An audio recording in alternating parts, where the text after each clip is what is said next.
South Africa থেকে বাংলাদেশে আমাদের কিছু রিলেটিভস যাবে, যার জন্য সবাইকে নিয়ে চিন্তা করলাম ছোটোখাটো একটা পার্টি দিই। যদি অনেক আশা নিয়ে সবাইকে দেশীয় স্টাইলে রান্নাবান্না করে খাওয়াবো বলে চিন্তাও করেছিলাম, যদিও ওই রকম পারি নাই, কিন্তু চেষ্টার কোনো কমতি ছিল না।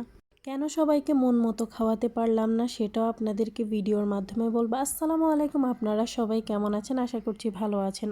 আমরা যারা দেশের বাইরে আছি তারা মোটামুটি মাংসের উপরেই থাকি। গরুর মাংস, খাসির মাংস এগুলো এখানকার কমন খাবার। তো আমরা চেয়েছিলাম একবারে দেশি স্টাইলে খাবার দাবার অ্যারেঞ্জ করবো। খাবারের তালিকায় সবার আগে ছিল হাঁসের মাংস আর মুরগির মাংস, দেশি মুরগি যেটাকে বলে শক্তটা। তো যাই হোক, ওই হিসেবে আমার হাজব্যান্ড একবারে প্রোগ্রামের দিন সকালবেলা চলে গেল ফার্মে হাঁস এবং মুরগি নিয়ে আসার জন্য। দুর্ভাগ্যবশত তারা কয়েকটা ফার্ম ঘুরেও ওই রকমভাবে হাঁস বা মুরগি কোনোটাই অ্যারেঞ্জ করতে পারে নাই। অনেক বেশি মন খারাপ হয়েছিল ওই দিন প্রোগ্রামের দিন সকাল